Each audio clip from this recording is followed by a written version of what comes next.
Dawn of War is a strategy game that takes place in the 41st millennium. This is a galaxy where humans and a whole series of alien races are fighting basically a war that's been going on for thousands and thousands of years. And you know, what's really interesting to me about Dawn of War and the story we want to tell in there is like, how are you a hero in the midst of this type of giant, endless war?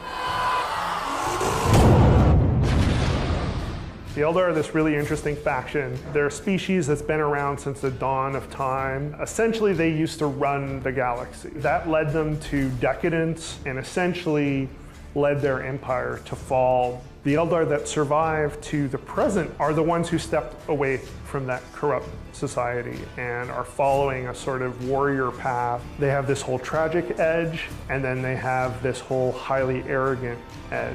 Together they shall achieve righteous victory. The orcs are this great lunatic horde that we get to play with. They're much wilder than the very controlled Eldar and the very regimented Space Marines.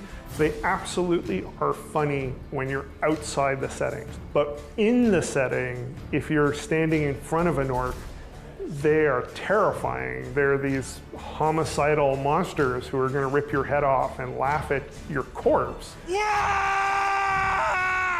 Gabriel Angelos is the face of the Dawn of War franchise in a lot of ways. He has gone through a great deal over his career, and that's something we wanted to bring into Dawn of War 3.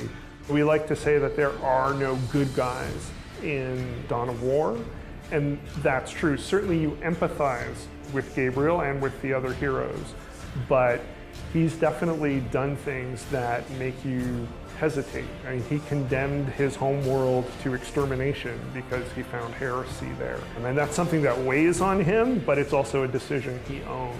And I think in that way, he really captures what's important about the Blood Raven. Maka is a returning character for us. She was first introduced in the original Dawn of War, and we haven't really heard from her since then. When last we saw her, she was very much in charge. There was no other Eldar that she was answering to. Now we find her and she's sort of in a secondary role. She wants to regain that role. She has to find the ways to guide her people. The orcs really come alive when there's a layer of madness and then there's some really smart deviousness happening under the surface. In a story sense, we have a hero in Gorguts who's our orc chieftain, who's more cunning than the average orc, who has a plan. He's still punching people in the face and ripping their heads off and mounting them on spikes and doing all these crazy orky things, but he's doing it with an agenda. I want to know! We're telling a story about characters, not about entire armies. And it's an incredibly challenging but rewarding thing to dig into, especially with a strategy game. We make games where there's a massive army of hundreds of units clashing, and it's easy for that to feel disposable. What the story brings to that is to bring context, and that's what elevates it. But then there's also how we create an environment where it feels like there's a context and a rationale, and that's where things like all the audio barks for all the characters and, you know, hearing the Space Marines call out to the Emperor, that just creates a whole tenor to how this universe works, how combat feels. That's our whole setting. The animatics have a very sort of tapestry-like quality.